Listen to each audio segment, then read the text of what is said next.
আমরা এর মাঝে দেখলাম যে ছাত্র দল থেকে আন্দোলন হচ্ছে এবং একটা ইউনিভার্সিটিতেও আন্দোলন হয়েছে, কিন্তু আন্দোলন হয়েছে এই পোস্টের প্রতিবাদে। একটি সংগঠন থেকে যেটা আমরা উল্লেখ করলাম সেই আন্দোলনও আছে, কিন্তু আমরা আবার জামাতের নেতাকর্মীদের ইভেন আমিরকেও আমরা এটা বলতে শুনেছি যে এটা কারা করেছে এটা বোঝা যাচ্ছে, যে বিষয়টা আসলে আন্ডার ইনভেস্টিগেশন। সেই জায়গা থেকে এরকম মন্তব্য যে আসছে, এটাকে আপনার কাছে কি মনে হয়?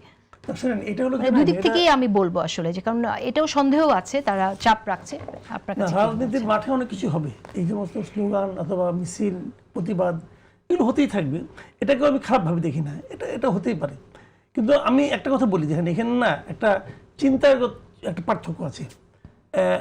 আমি তো যদি নিজেকে গণতান্ত্রিক বলে দাবি করি, তো আমি যদি গণতান্ত্রিক বলি, আমি কোনো একটা বিশেষ পদ্ধতি, ওটা হলো আমার পদ্ধতি, আমার পছন্দের পদ্ধতি। এর বাইরের যত পদ্ধতি আছে সবগুলোকে আমি অপছন্দ করতে পারি, যেহেতু আমি করি না, আমার পদ্ধতি এটা। কিন্তু অপছন্দ করলেই সেগুলি যে মানে আপনার সবার জন্য অপছন্দের হবে সে দাবি তো আমি করতে পারবো না। যেমন নারীদের নিয়ে আলোচনা হচ্ছে, জামাতে কিন্তু মজলিসে শুরার সর্বোচ্চ বডি 284 জন মজলিসে শুরা তাদের সদস্য, তাদের মধ্যে 91 জন নারী। মজলিসে শুরায় তাদের 91 জন নারী আছেন, কিন্তু মানে সর্বোচ্চ বডিতে 91 জন আছেন। তো এই জন্য আমি একটু বিস্মিত হয়েছি এই কারণে যে 91 জন সর্বোচ্চ বডিতে থাকার পরেও তারা এমপি মনোনয়নের জন্য পাইল না। এটা আমার কাছে মানে আসলে অবাক লাগছে। বিএনপির কিন্তু এত নাই, বিএনপির যে সর্বোচ্চ বডি ওখানে মহিলাই নাই খালেদা জিয়া মারা যাওয়ার পরে, কিন্তু তাহলে জামাত পারলো না কেন?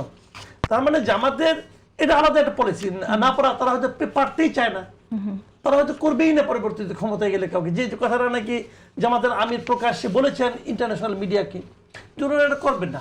এখন ওনারা যদি না করেন, কোনো মহিলাকে যদি ওনারা নেতৃত্বের পর্যায়ে না নিয়ে আসেন, তাহলে সেই পার্টির ব্যাপারে হয়তো আপনার এক ধরনের মনোভাব থাকবে, আমার এক ধরনের মনোভাব থাকবে, কিন্তু জামাত ইসলামী তো অনেক পুরাতন দল। আর যে নিপীড়নের কথা আমরা বলছি, সেই নিপীড়ন গত 15 বছর হাসিনা শাসন আমলে তো শুধুমাত্র জামাত ইসলামী নেতাকর্মীর বিরুদ্ধে যে হয়েছে, তাদের সাথে যে হয়েছে তা না, এটা তো আসলে বিএনপির সাথেও হয়েছে। সেই জায়গা থেকে যদি আমরা কথা বলি, তাহলে কোনো নারী আসলে তৈরি হলেন না, এই 1.5 বছরও আসলে সেটা সম্ভব হলো না। এটা কেন না তৈরি হলো? কি হয়ে বলেন? আমি তো বললাম তাদের সর্বোচ্চ যে বডি সেখানে 91 জন আছে, তো তৈরি হলো না নির্বাচনের জন্য তো আমরা পেলাম না। দেয়নি, হয়তো তাদের এটাই, আমি তো ওই কথা বলতে চাচ্ছি, তাদের তো এটাই পলিসি, তারা দেবে না এবং তারা এটা মেনেও নিয়েছে। আপনি বলবেন যে কেন মেনে নিল?